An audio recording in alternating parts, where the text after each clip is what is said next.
역대하 10장. 온 이스라엘이 르호보암을 왕으로 세우려고 세겜에 모였으므로 르호보암이 세겜으로 갔다. 느밧의 아들 여로보암이 이 소식을 들었다. 그는 솔로몬 왕을 피하여 이집트에 가 있었는데 이 소식을 듣고 이집트에서 돌아왔다. 사람들이 여로보암을 불러내니 그와 온 이스라엘이 르호보암에게 가서 이렇게 말하였다. 임금님의 아버지께서는 우리에게 무거운 멍에를 메우셨습니다. 이제 임금님께서는 임금님의 아버지께서 우리에게 메우신 중노동과 그가 우리에게 지우신 이 무거운 멍에를 가볍게 해주십시오. 그러면 우리가 임금님을 섬기겠습니다. 르호보암이 그들에게 말하였다. 사흘 뒤에 나에게 다시 오시오. 이 말을 듣고 백성들이 돌아갔다. 르호보암 왕은 그의 아버지 솔로몬이 살아있을 때에 그의 아버지를 섬긴 원로들과 상의하였다. 이 백성에게 내가 어떤 대답을 하여야 할지 경들의 충고를 듣고 싶습니다.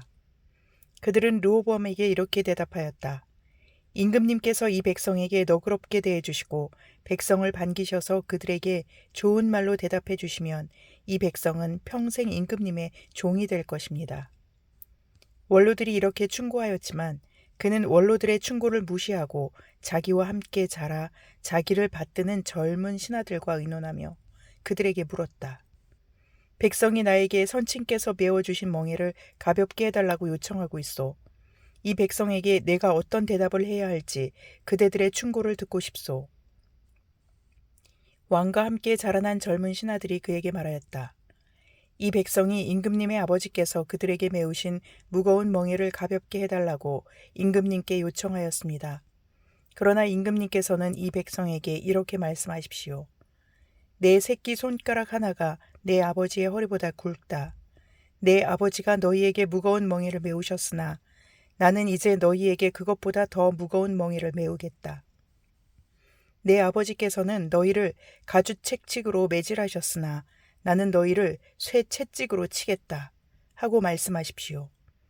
왕이 백성에게 사흘 뒤에 다시 오라고 하였으므로 여로보암과 온 백성이 사흘째 되는 날에 르호보암 앞에 나아왔다.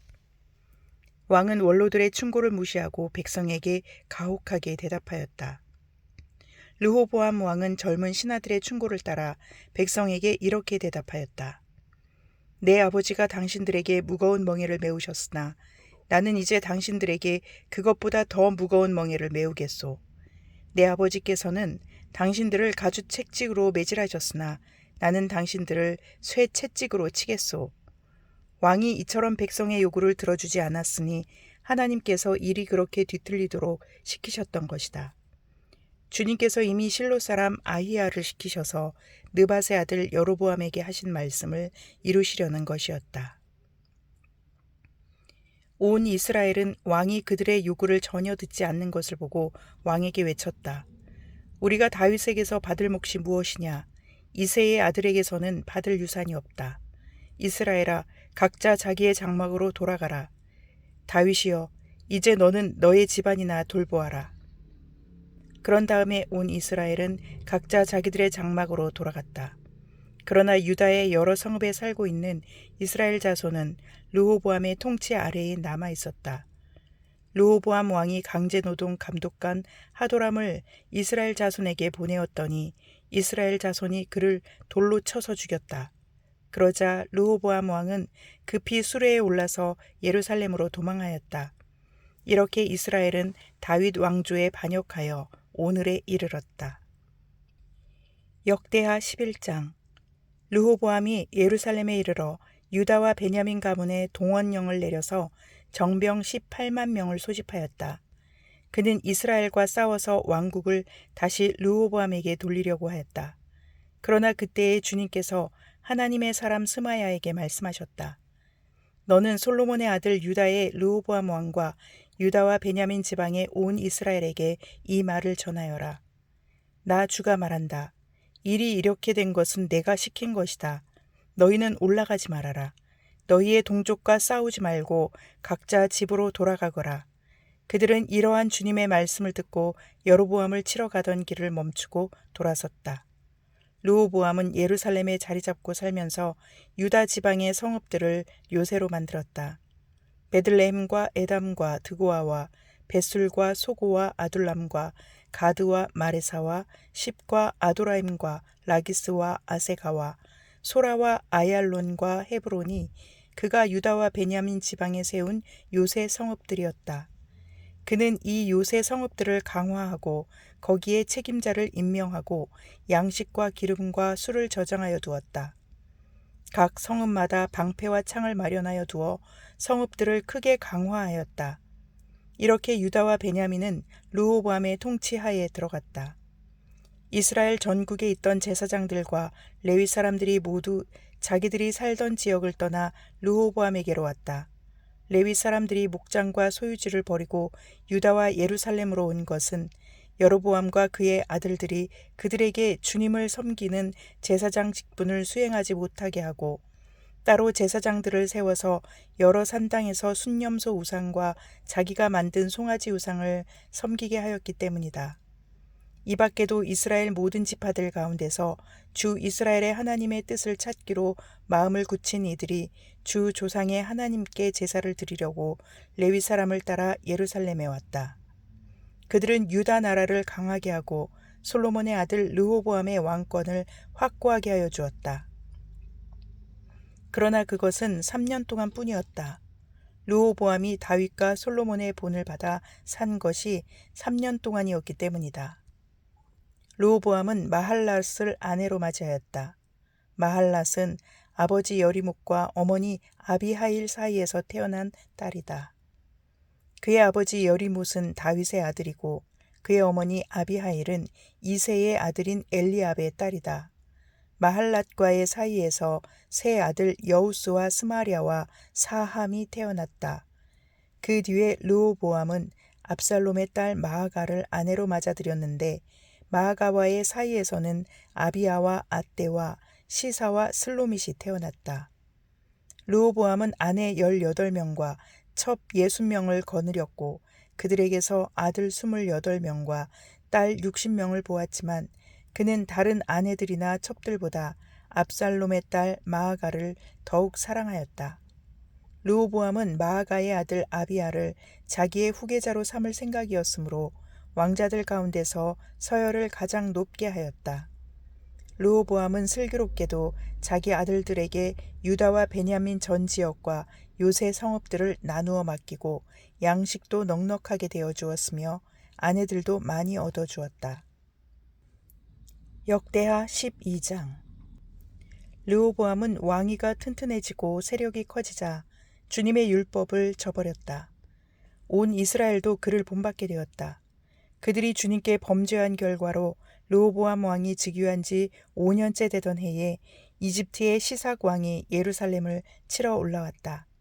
그는 병거 1200대, 기병 6만 명, 거기에다가 이루 헤아릴 수 없이 많은 리비아와 숲과 에티오피아 군대를 이끌고 이집트에서 쳐들어왔다.